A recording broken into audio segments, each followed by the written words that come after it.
Hello my fellow Kenyans, habari zenu wa Kenya wenzangu. Mimi ni Gakonga, the coach na mwanzilishi wa Vision Total Football Kenya, ama the pioneer of Vision Total Football Kenya. Topic ya leo inaitwa ni lazima tuzungumzie kuhusu Mali U17 Team. The topic of today is called We must talk about Mali U17 Team. My brothers and sisters, I want to share something with you about Mali. Mali U17 Team is currently ranked 4th in the world.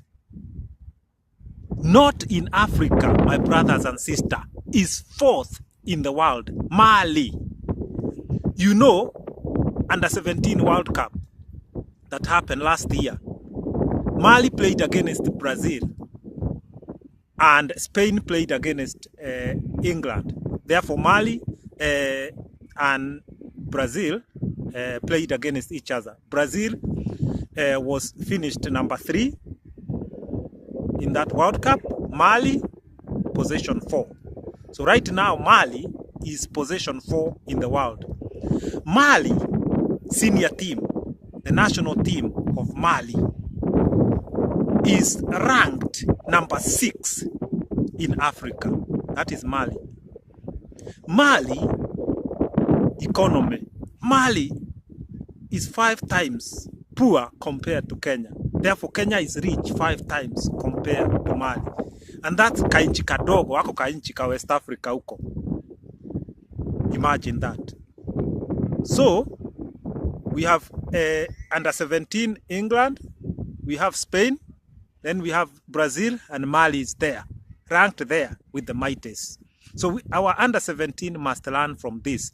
But the problem with Kenya, we keep forming teams whenever there is a tournament of for a particular age, and then we disband. They go home, or they lost to the forest, and we can never find them again. Whenever another tournament comes, we group boys around the country, everywhere, here, there, Kasarani, wherever.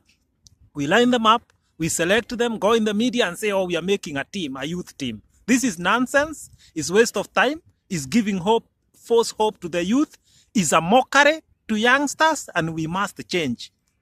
I keep saying this, and I cannot say enough about this. Now, Kenya under-17, I remember 2016, they were invited to play in COSAFA Cup. In that under-17 COSAFA Cup, they played against Malawi. The result, I have said it before, it was Kenya 0, Malawi 5. They played against Zambia. That game again, Zambia 4, Kenya 0. They played against South Africa 4, Kenya 0. They did play against Madagascar, Kenya won 3, Madagascar 1. Those are the kind of team Kenya can beat. Teams that no one even know they exist in the world. Come on, Jamani. We need to be ranked with the best. We don't want to go there, we play Somalia. Having said Somalia, my dear brothers and sisters, listen to this. Kenya under-17, they played Somalia in 2010. And Somalia beat Kenya 3. Somalia, 2010. Wakati vita yao ilikuwa imechacha kweli. But they still beat Kenya, Somalia. Currently, I don't believe there is a team that cannot beat Kenya. If you don't believe me, please, you better believe me. You remember the All-Star, hiyo timu iliwekwa pamoja ikaitwa All-Star. Wakaenda Hull City, wakapewa 18-year-old boys under 18 Hull City na wakawachapa pia. And this is collection of talent from the entire Kenya. Wanakuja tu wanapewa katimu ka under 18 ka club na wanapigwa. Hiyo team All Stars ikapelekwa Iraq huko. They went to Iraq, All Stars. They were beaten by Iraq. Again, these All Stars, they went to Thailand. They were beaten by Thailand.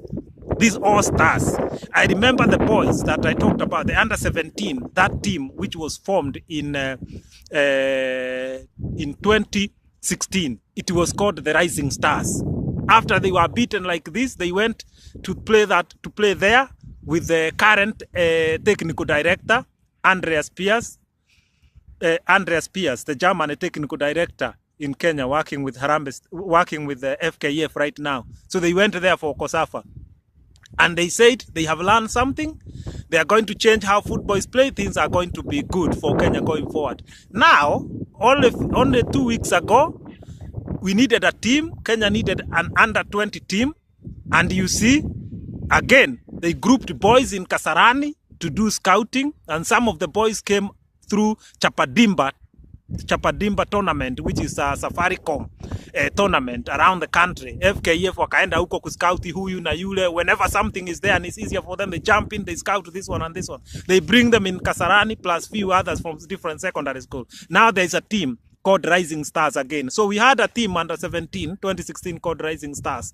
Right now they should be them who are under 20. Now hatujui wako wapi. We are now grouping boys under the name of Rising Stars again, who are going to play Tanzania friendly. I know they played Mathare United. They're going to play Tanzania friendly, and then they will play in Egypt. I think it's called Four Nations tournament or something. They're going to play in Egypt. After that, hatujui wataelekea wapi, because none of the team can we trace backward. Kuna hao under 13 walipelekwa last year huko Southampton kucheza tournament under 13. We don't know where they are.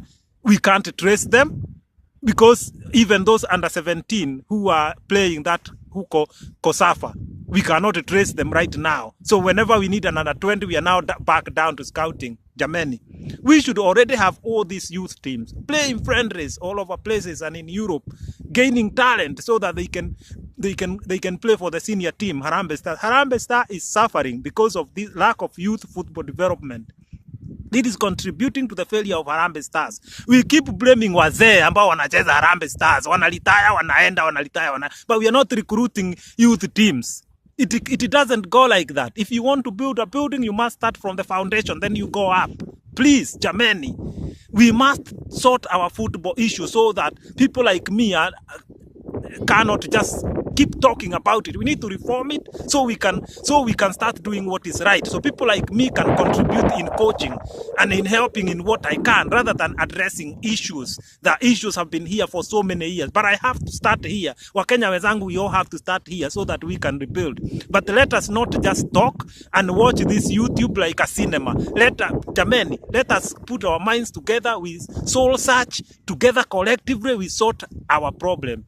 Please, please, please support me. Vision Total Football Kenya is the answer. We are going to sort our football problem. Please subscribe, comment and like. Pamoja, tuko pamoja. Tuko pamoja, tutasort problems zetu. We will sort these problems out. I looked a clip when Uhuru Kenyatta received the World Cup trophy. He said football in Kenya must change. I saw the same thing 2009 when Kibaki received the World Cup trophy. That was the 2010 World Cup trophy. He received it 2009. He said the same thing. Our football need to change so that we can start nurturing stars. Every president who comes in Kenya is willing to do something, but our football leadership has failed. Please, here we are now. We will never be here again. We are going to sort our football. Vision Total Football Kenya is the answer. It is the answer to every single problem we have been experiencing for so many years. Please, please, please, Wakenya wenzangu, support Vision Total Football Kenya so that we can usher in a new era for football in Kenya. Tuko pamoja. Subscribe, comment and like. Asanteni.